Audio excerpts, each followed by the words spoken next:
আচ্ছা আচ্ছা, এখান থেকে বিগত 4 থেকে 5 বছর আগে একটা বাচ্চা মেয়ে এখানে কীর্তন করেছিলাম। কারো মনে আছে? কারো মনে নেই, ভুলে গেছে। সেই বাচ্চা মেয়েটাই হচ্ছে আমি। দাদুর মুখে শুনেছি উনি দীর্ঘদিন ধরে এই আশ্রমে কীর্তন করেছেন।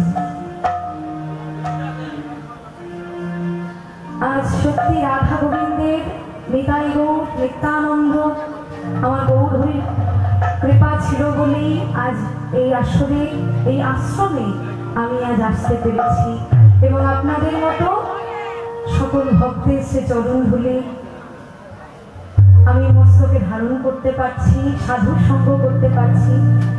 তাই সকল গৌর ভক্তমণ্ডলীর সে চরণ ধুলি পথের পাথেয় করে আমি আজ পরিবেশন করতে চলেছি শ্রীমতী রাধা রানীর কলহান্তরিতা মান।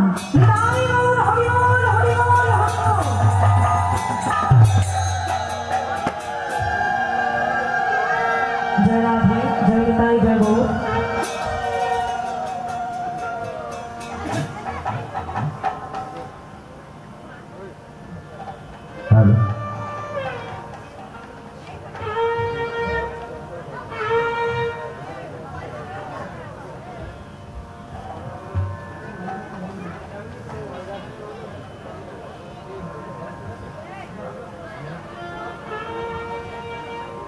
উৎসব 2024 7 দিনব্যাপী উৎসব শুরু হয়েছে চণ্ডীগড় নিতাই গৌর আশ্রম প্রাঙ্গণে। এতদ অঞ্চলের ভক্তমণ্ডলী, নিতাই গৌর আশ্রমের সকল শিষ্য, গ্রামবাসী সবাই মিলিতভাবে এই উৎসব 7 দিনব্যাপী উৎসবের শুভ সূচনা হয়েছে গত 1 মাঘ। ভগবান শ্রী চৈতন্যদেবের সন্ন্যাস যাত্রার দিনটিকে সামনে রেখেই আমরা উৎসবের শুভ সূচনা করেছি। আর চতুর্থ দিনে শ্রেয়সী তার সুন্দর পদাবলী কীর্তন পরিবেশন শুরু করেছে। আমরা নিতাই গৌর আশ্রম পরিচালন সমিতির পক্ষ থেকে, উৎসব কমিটির পক্ষ থেকে, নিতাই গৌর আশ্রম পরিচালন সমিতির সভানেত্রী এবং এই আশ্রমের সেবায়েত নন্দরানী গোস্বামী শ্রেয়সীকে মালা পরিয়ে বরণ করে নিচ্ছে।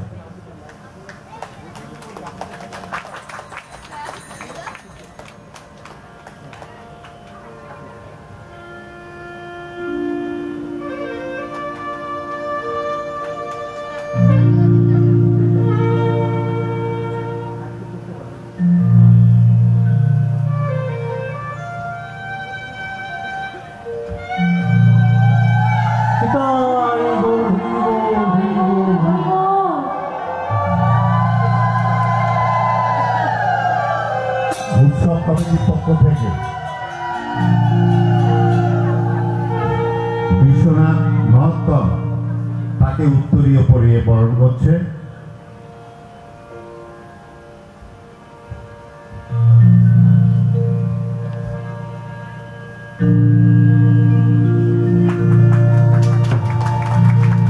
নিতাই গৌর আশ্রম কমিটির পক্ষ থেকে কমল রায় তাকে স্মারক তুলে দিচ্ছে।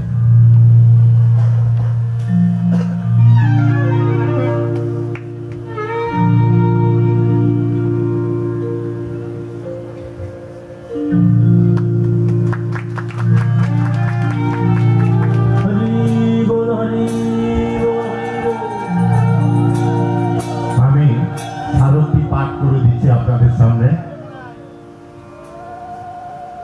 প্রতি শ্রীমতী শ্রেয়সী সরকার বাংলাদেশের মতলব থানার কালিয়াচর গ্রাম থেকে স্বর্গধাম প্রাপ্ত রাধারমণ গোস্বামী মহামূল্যবান গৌর নিতাই ও জগন্নাথ মূর্তি প্রথমে আগরতলা নিয়ে যান এবং সেখান থেকে কলকাতা নিয়ে এসে চণ্ডীগড় গ্রামে নিতাই গৌর আশ্রম প্রতিষ্ঠা করেন 13ই ফাল্গুন 1384 বঙ্গাব্দে।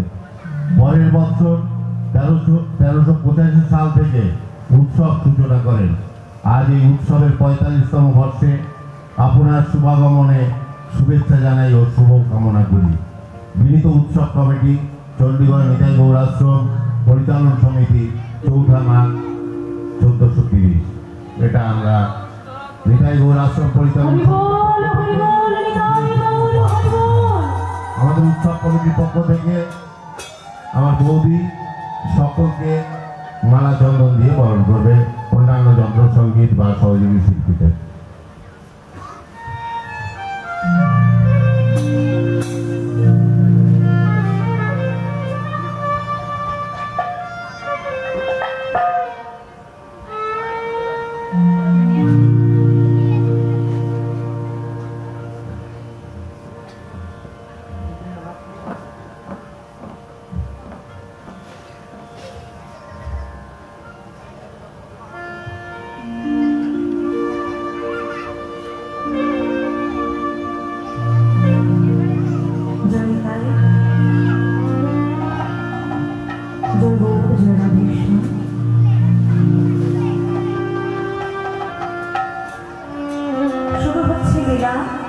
শ্রীমতী রাধারানী কলহান্তরিতা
আমার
আকুল হলো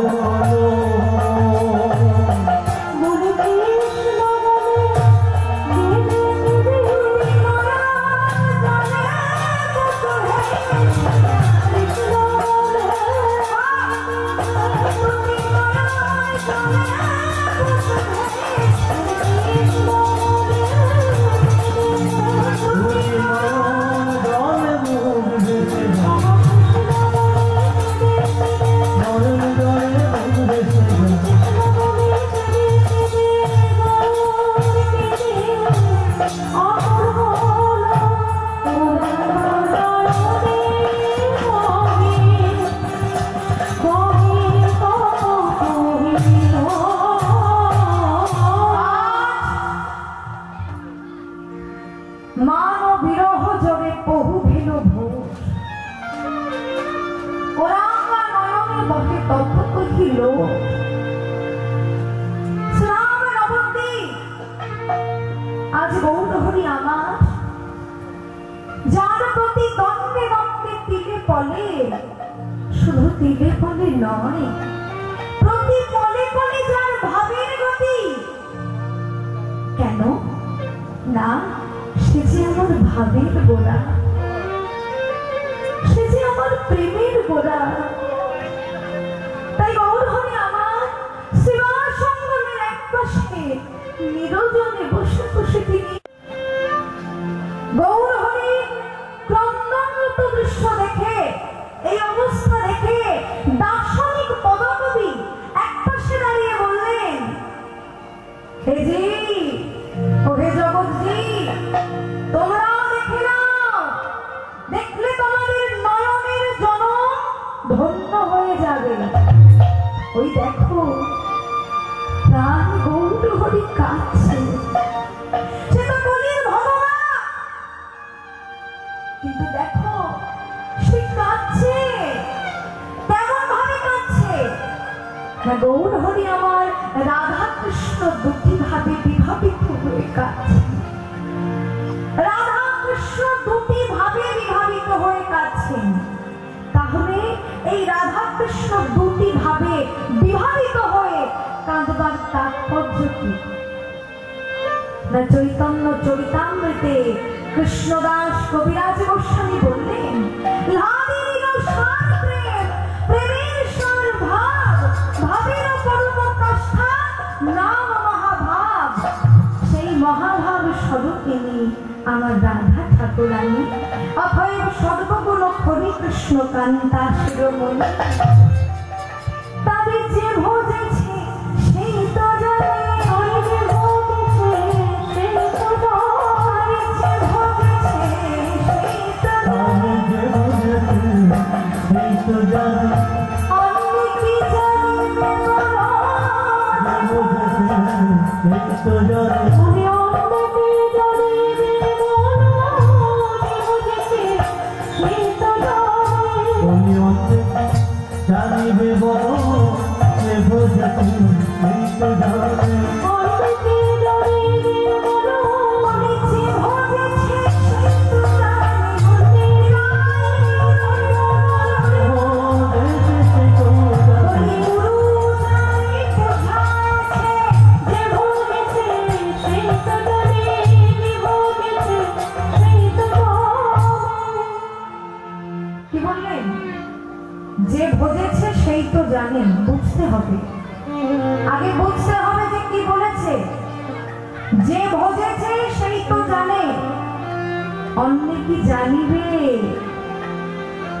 এই গৌরহরি যে দুটি ভাবে বিভাবিত হয়ে কাঁদছেন এই ভাব একমাত্র যে ভোজেছে সে জানে তাহলে কারা জানে যারা গুরুচরণ সাধ করেছে গুরুচরণ যারা সাধ করেছে তারাই একমাত্র যারা গুরুচরণ ভজনা করেছে তারাই একমাত্র জানতে পারবে যে গৌরহরি কেন কাঁদছে আমার এই গূঢ় গৌরাঙ্গ লীলা বর্ণনা করা বা জানা এত সহজ নয় এখানে প্রশ্ন আসতে পারে আপনারা আমাকে প্রশ্ন করতে পারেন এই যে কীর্তনিয়া তুমি তো বলছো মা বর্ণনা করা এত সহজ নয়, যেহেতু আপনারা জানছেন আর আমি বর্ণনা করে জানিয়ে দিচ্ছি আপনাদের। তাহলে তুমি তো এতটুকু একটা বাচ্চা ছেলে মানুষ, তুমি কি করে জেনেছো? তুমি কিভাবে বর্ণনা করছো? তুমি জানলে কি করে? না দেখুন, গুরু কৃপা হি কেবলম। শাস্ত্রে বলছে গুরু যদি কৃপা করে লয়ে যায় দৃপ্তকারে, অন্ধকারে রাখে না ধরা। গুরু যদি কৃপা করে কোন ভাগ্যবানে, কৃষ্ণ অন্তর্যামী রূপে পথ দেখায় আপনে।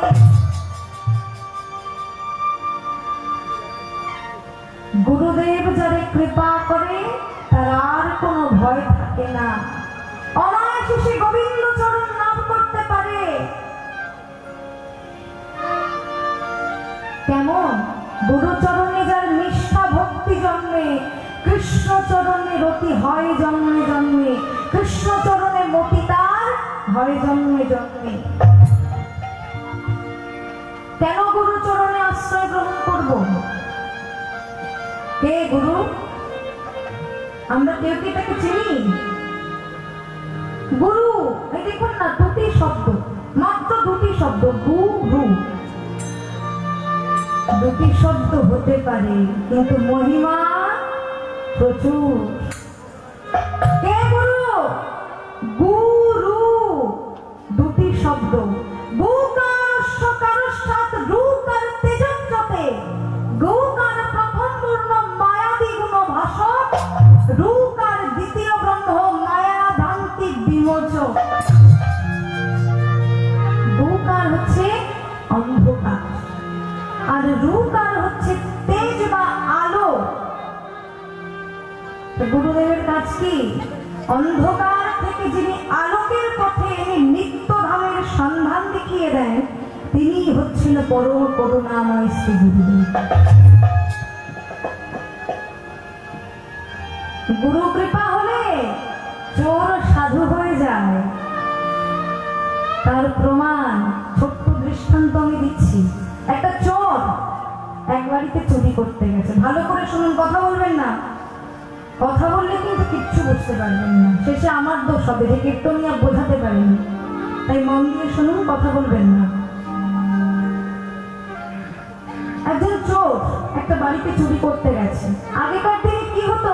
আগেকার দিনে যাদের মাটির বাড়ি ছিল তারা জানবে যে চোর এসে ওই মাটির বাড়িতে যে শীত কেটে ভিতরে প্রবেশ করতো, মাটির দেওয়াল কেটে, তাই তো? ঠিক বলছি তো? হ্যাঁ। তাহলে এই চোরও গেছে একটা বাড়িতে চুরি করতে, শীত কাটা যন্ত্রপাতি নিয়ে গেছে। এবার এমন সময় কি হয়েছে, সেই বাড়িতে যে দেখছে, সেই বাড়িতে সেদিন ভাগবত পাঠ হচ্ছে। সর্বনাশ করেছে। আমি তো এসেছি চুরি করতে, কিন্তু এদিকে যে ভাগবত পাঠ হচ্ছে দেখছি, চারিদিকে লাইট মাইক আছে, কি করে চুরি করবো আমি? চুরি করতে গেলে তো এভাবে তো হবে না। যাই হোক, চুরি তো জীবনে বহু করেছি, কিন্তু ভাগবত তো কোনোদিন শুনিনি, আজ দেখবো ভাগবত কি বলে। এই বলে চোর তো সবার মধ্যে বসতে পারে না, তা অন্ধকারে আড়ালে একটা ঝোপের মধ্যে সেই শীত কাটা যন্ত্রপাতিগুলি পাশে রেখে ভাগবত কথা শ্রবণ করছে। যিনি পাঠ করছেন পরম ভক্ত, পরম বৈষ্ণব। তিনি তখন ভক্তমণ্ডলীদেরকে বোঝাচ্ছেন, ভক্তমণ্ডলী, ভক্তিমতী মায়েরা, কেহ যদি জ্ঞানী বা অজ্ঞানে কোন পাপ কাজ করে থাকে, তাহলে গুরু চরণে আশ্রয় গ্রহণ করলে বা গুরুর নিকট আশ্রয় গ্রহণ করলে তার পূর্ব জন্মার্জিত সমস্ত পাপের স্খলন ঘটে। তাই আমাদের কলিকালে গুরু চরণে আগে আশ্রয় গ্রহণ করা উচিত, কারণ গুরু কৃপা আগে চলে, পাছে চলে কৃষ্ণ কৃপা। আগে গুরুর চরণ ধরো। যদি তোমরা কৃষ্ণ কৃপা পাওয়ার ইচ্ছা করো, তাহলে আগে গুরুর চরণ ধরো। গুরু ছাড়াই জগতে কোনো গতি নাই। আমাদের আপদ বিপদ, এমনকি আকাশ যদি রক্ষাকর্তা কেউ থেকে থাকে, রক্ষাকারী কেউ থেকে থাকে, তাহলে সেটা হচ্ছে গুরুদেব। এ কথা যেই বলেছে সেই চোর সেই কথা শুনে বিস্মিত হয়ে গেলেন। কি উনি কি বললেন? তুমি বললেন পূর্ব জন্মার্জিত সমস্ত পাপের স্খলন ঘটে যদি গুরুচরণে আশ্রয় গ্রহণ করা যায়। তাহলে তাহলে আমিও তো জীবনে বহু পাপ কাজ করেছি, আমিও তো লোকের ধন লুট করেছি, আমি কত লোকের কত ক্ষতি করেছি। তাহলে আমিও তো একজন মহাপাপী, আমিও তো মহাপাপী। তাহলে আমার তো গুরুচরণে আশ্রয় গ্রহণ করা প্রয়োজন। না, আজ থেকে আমি কোনো পাপ কর্ম নয়, আজ থেকে আমি কোনো পাপ কর্ম করব না, কোনো পাপ কর্ম করব না। আমি গুরুর চরণে আশ্রয় নেব, আমি আজ থেকে গুরুর চরণে আশ্রয় গ্রহণ করব। এই বলে সেই চোর কি করলো? শীত কাটা যন্ত্রপাতিগুলি হাতে করে নিয়ে ছুটে চললেন কাঁদতে কাঁদতে। ছুটে কোথায় এলেন? গঙ্গা তীরে। গঙ্গা তীরে অন্ধকারের মধ্যে বসে বসে কাঁদছে।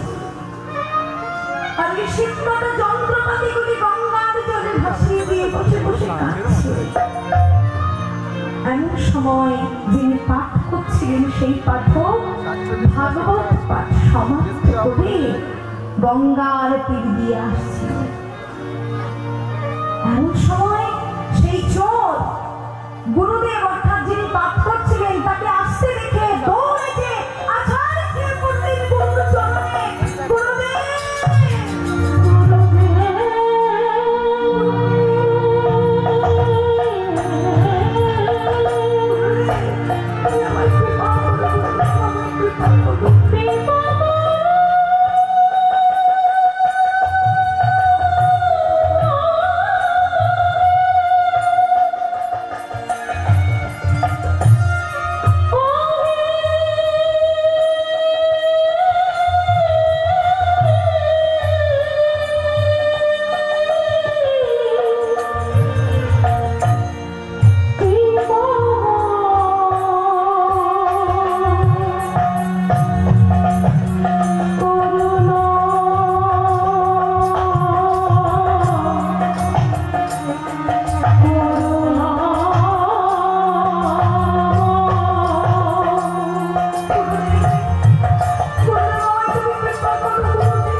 জন্মে জন্মে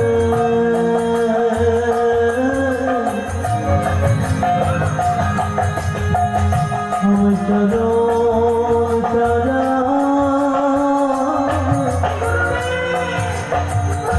করে দিও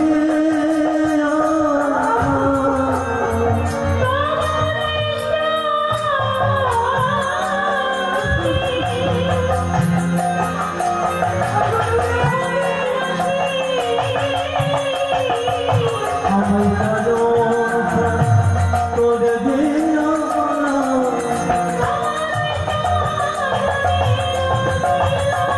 আমার চরণ ছাড়া করে দিও চরণ ছাড়া করে দিও আমি ওই চরণে আমি ওই চরণে অভিলাষী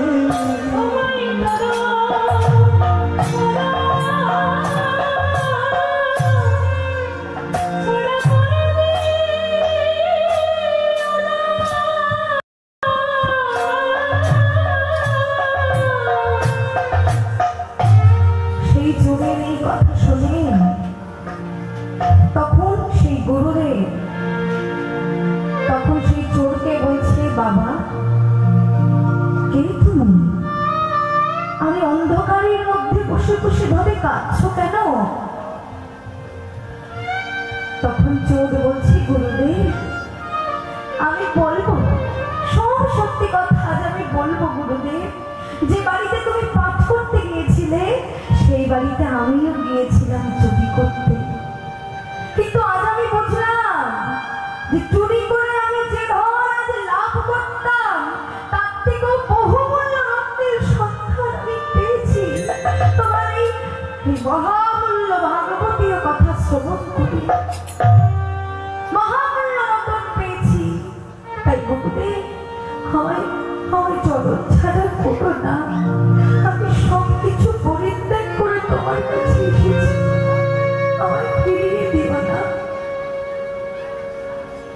গুরুদেব তখন বললেন, বেশ তুমি যখন এত করে বলছো তখন আমি তোমার চরণে আশ্রয় দিলাম। আজ থেকে আমি যে তোমার দীক্ষা প্রদান করবো, আজ থেকে তোমার নতুন একটি জন্ম হবে, সেটা হচ্ছে ভজনের জন্ম। যাও তুমি গঙ্গা স্নান করে এসো বাবা, আমি তোমার কর্ণমূলে কৃষ্ণ নামের বীজ অর্পণ করব। সেই চোর তখন গুরুদেবের কথা মতো গঙ্গা স্নান করে এলে, গঙ্গা স্নান করে গুরুদেবের কাছে যেই ফিরে এলেন, গুরুদেব তখন তার কর্ণমূলে কৃষ্ণ নামের বীজ স্বরূপ দীক্ষা প্রদান করলেন এবং বললেন, বাবা শোনো, আজ থেকে তোমার নতুন একটি জন্ম হলো, আর সেই জন্মে তোমার নাম, তোমার ভজনের নাম হলো ভক্তদাস। যাও তুমি ঘরে ফিরে যাও, ঘরে গিয়ে নতুন করে তুমি ঠাকুরের সংসার গড়ে তোলো, সর্বদা কৃষ্ণ চিন্তায় কৃষ্ণ ভাবনায় মত্ত থাকো, মগ্ন থাকো। গুরুদেবের আদেশ মাথায় নিয়ে সেই চোর ঘরে ফিরে এলে। সেই দিন হতে গুরু কৃষ্ণ জগন্নাথ এই তিন একই বস্তু জেনে বহুদিন ধরে সেবা পূজা করে আসছে সেই ভক্তদাস। তার প্রতিদিনের কাজ হলো গুরুচরণ সেবা করা আর গৌর হরি জগন্নাথের পূজা করা, রাধা গোবিন্দের সেবা করা। এমনি ভাবে বেশ কিছুদিন কেটে গেল। হঠাৎ পাশের গ্রামে একটা বড় সড়ো চুরি হলো, আর চুরি হওয়া মাত্রই সকলে ভক্তদাসকে সন্দেহ করলেন এবং সবাই বলা বলি করছে, ভাই এত বড় চুরি কিন্তু ও ছাড়া কেউ করতে পারে না, ও হচ্ছে এই গ্রামের নাম করা চোর। অতএব এই যে এত বড় চুরি ওই করেছে আমার মনে হয়, অতএব ওকে ধরে নিয়ে আসা হোক। এই কথা শুনে সকল গ্রামবাসী বৃন্দ সকলে মিলে দলবদ্ধ হয়ে চললেন ভক্তদাসের বাড়িতে। ভক্তদাস কি করছে মা? সবে মাত্র প্রাতঃ স্নান সেরে তুলসী বৃক্ষে জল দিচ্ছে আর তুলসী মন্ত্র প্রদক্ষিণ করছে আর মুখে কৃষ্ণ নাম হরি নাম গাইছে। হরে কৃষ্ণ হরে কৃষ্ণ কৃষ্ণ কৃষ্ণ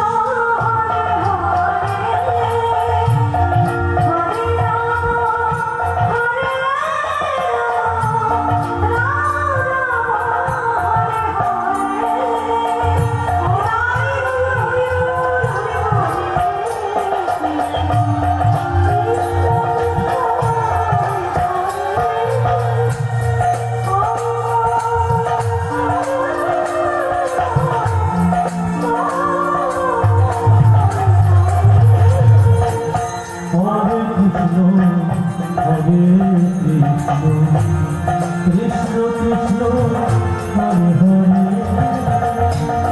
হরে রাম হরে রাম রাম রাম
গ্রামবাসী সকলে যে ভক্তদাসের হাত জড়িয়ে ধরলেন। কি এনেছিস? বাহ, ভালোই তো অভিনয় শুরু করেছিস। হ্যাঁ, বুঝি না ভেবেছিস দিনের বেলা হরি কীর্তন করবি আর রাতের বেলা চুরি করবি? তোর অভিনয় আমরা ধরে ফেলেছি, আর এসব চলবে না।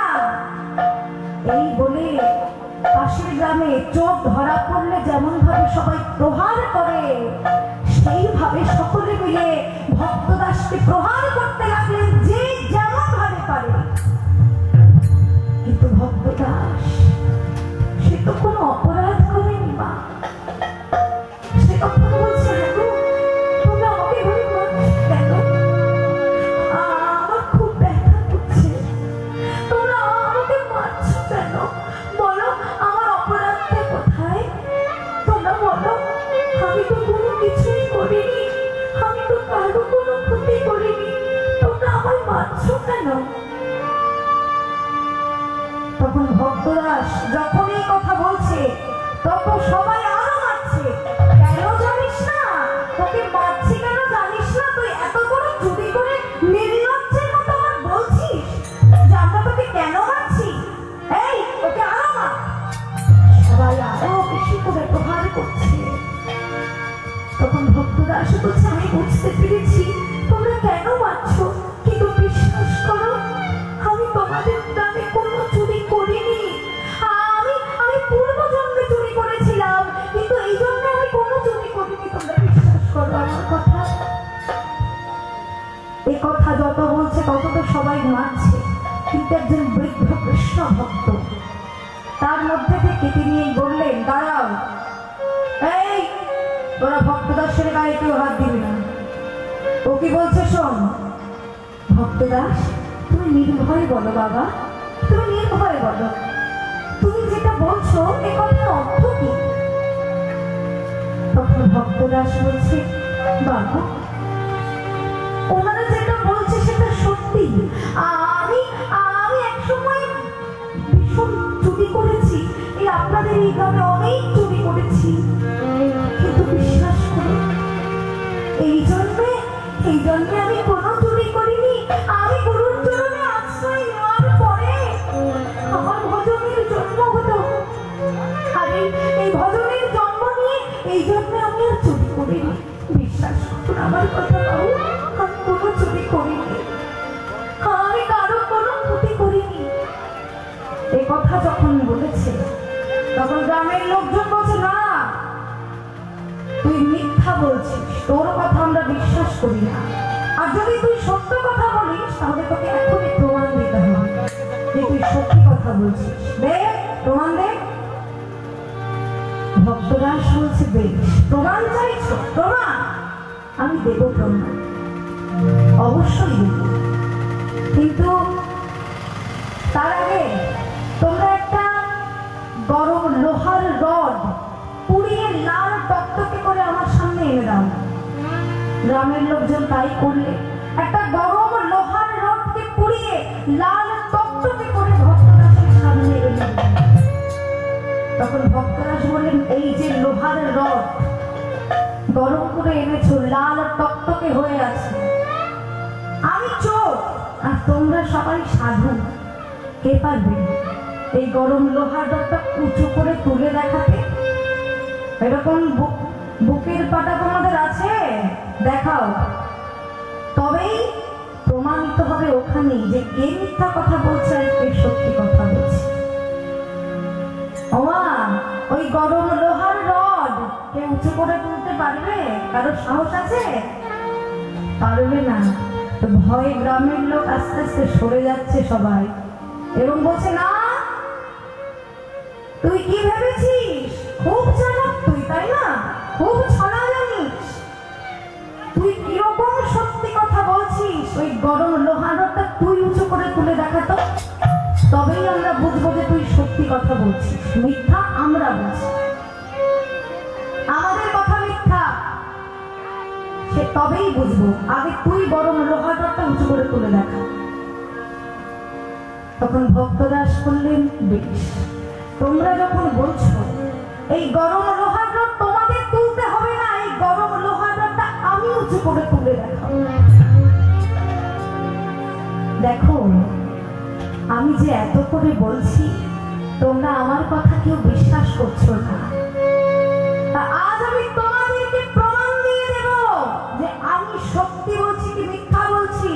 আমার গুরু বাক্য যদি সত্যি হয় তাহলে এই গরম লোহার রডে আমার কিচ্ছু হবে। এই বলে ভক্তদাস আসন করে বসে একটু গঙ্গা জল চেয়ে নিয়ে মনে মনে গুরুদেবের চরণ স্মরণ করছে আর বলছে, গুরুদেব, গুরুরা যদি নিষ্ঠাভাবে গুরুর চরণে আশ্রয় গ্রহণ করতে পারি তবে কৃষ্ণ কৃপা আমাদের অবশ্যই হবে। শুধু তাই নয়, এই জন্ম আমাদের ধন্য হবে, কারণ এই হচ্ছে গুরু। গুরুকে তাহলে বুঝতে পেরেছেন? এই হচ্ছে গুরু। এমন সময় দেখুন, এটা তো এত সময় তো গল্প করলাম, একটা ছোট্ট দৃষ্টান্ত দিলাম। এবার আসি, আমরা সকলে কোথায় এসেছি? আমরা সকলে এসেছি এখন যেহেতু গৌরচন্দ্রিকা আস্বাদন করছি, মহাপ্রভু নিতাই চাঁদের কথা আলোচনা করছি, তাই এখন আমরা আছি শ্রীধাম নবদ্বীপ। এটা কি নিত্য নবদ্বীপ, তাই তো? নবদ্বীপ হচ্ছে দুটি, একটি হচ্ছে ধাম নবদ্বীপ আর একটি হচ্ছে নিত্য নবদ্বীপ। ধাম নবদ্বীপ কোনটা? যেখানে আমরা টাকা পয়সা খরচ করে দর্শন করতে যাই, কোথায় বলুন তো? মায়াপুর নবদ্বীপ, ওটা হচ্ছে ধাম নবদ্বীপ। আর নিত্য নবদ্বীপ কোনটা? এই যে আজ এই হরিবাস এত ভক্ত সমাগম হয়েছে, এটাই তো শ্রীধাম নবদ্বীপ। তাহলে আজ এই যে কীর্তন, নবদ্বীপে এসে এই যে কীর্তন শ্রবণ করছি, কীর্তনটা কি? কীর্তন, কীর্তন, কীর্তন হচ্ছে কীর্তন, কীর্তন, কীর্তন হচ্ছে। তাহলে এই যে কীর্তন, কীর্তন কাকে বলে? কীর্তন কথার অর্থ হচ্ছে কীর্তি গুণ কথা। কার কীর্তি গুণ কথা? ভগবানের কীর্তি গুণ কথা শ্রবণ করা বা জানার নামই হচ্ছে কীর্তন। আগে বুঝতে হবে কীর্তন হচ্ছে বহুমূল্য রত্ন। সোনা রূপা যেমন বহুমূল্য, কীর্তন হচ্ছে তার থেকে চতুর্গুণ বহুমূল্য রত্ন। কীর্তনের উপরে রত্ন হয় না। এই কীর্তন যে পেয়েছে সে তো ভাগ্যবান, ভাগ্যবতী।